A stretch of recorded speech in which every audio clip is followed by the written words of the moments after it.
வணக்கம். உங்கள் கண் ரவிவர்மன்.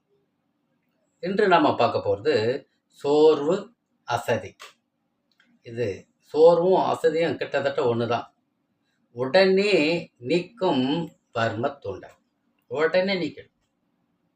எப்போ சோர்வு வருதோ இந்த புள்ளி தூண்டும் போது நம்ம விட்டு விலகும். எப்போ அசதி வருதோ இந்த புள்ளி தூண்டும் போது அரை நிமிடத்தில் நீங்கும்.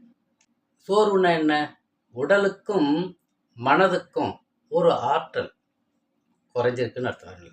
உடலுக்கும் மனசுக்கும் ஆற்றல் குறைஞ்சி போயிடுச்சு, அவ்வளோதான். அதுதான் அசதின்னு சொல்கிறோம். சக்தி இல்லை. இந்த அசதி வர்றதுக்கு காரணம், முக்கிய காரணம் தொடர்ந்து வேலை செய்கிறது தான். மன அழுத்தம்னு ஒரு காரணம், போதுமான தூக்கம் இல்லை, இது ஒரு காரணம், உடலில் கொஞ்சம் ஊட்டச்சத்து இல்லை. 4 முக்கிய காரணங்கள் தாங்க. இந்த மன அழுத்தம்னு சொன்ன பார்த்தீங்களா, அது வருவதற்கான காரணம் தொடர்ச்சியான சிந்தனை, தொடர்ச்சியான கவலை.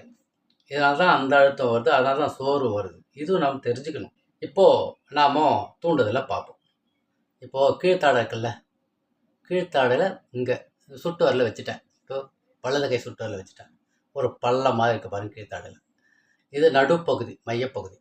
இந்த இதுக்கு அருகில் கொஞ்சம் மேடாக இருக்கும்.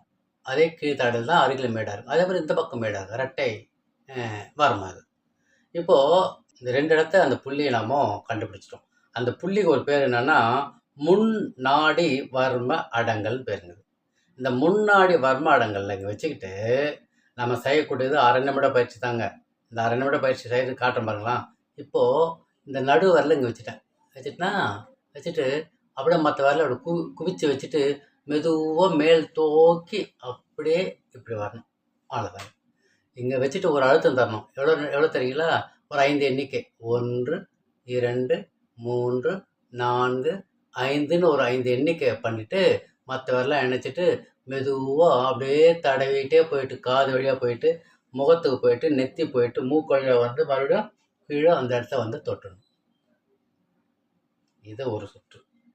அதே மாதிரி மீண்டும் ஒரு 5 எண்ணிக்கை பண்ணிவிட்டு அப்படியே ஒரு முறை இன்னொரு சுற்று. இந்த மாதிரி ஒரு 5 சுற்றுகள் செய்தால் போதும்.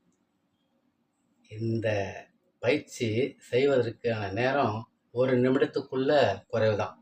எப்பேற்பட்ட அசதி இருந்தாலும் சரி, ரெஃப்ரெஷ் ஆகிடும், ஃப்ரெஷ் ஆகிடும். நம்ம அப்படி புத்துணர்ச்சி கிடைச்சிடும். எப்பேற்பட்ட என்ன வகையான சோர்வாக இருந்தாலும் சரி, உடனே புத்துணர்ச்சி கிடைச்சிடும். இதனால் நம் உடலுக்கு ஆற்றல் கிடைக்கும். இதனால் நம் மனதுக்கு ஆற்றல் கிடைக்கும். இதனால் மன அமைதி கிடைக்கும். போதுமான தூக்கம் வரும். யாருக்கெல்லாம் தூக்கம் வரல சொல்கிறாங்களோ அந்த புள்ளி இயக்கும்போது போதுமான தூக்கம் வரும். உடலுக்கு தேவையான எனர்ஜி கிடைக்கும், ரெஃப்ரெஷ் கிடைக்கும், புத்துணர்ச்சி கிடைக்கும். இந்த புள்ளியை இயக்கும். உடல் நலத்தை காப்போம். நம் நலம் நம் கையில். அன்புடன் உங்கள் கண் ரவிவர்மன்.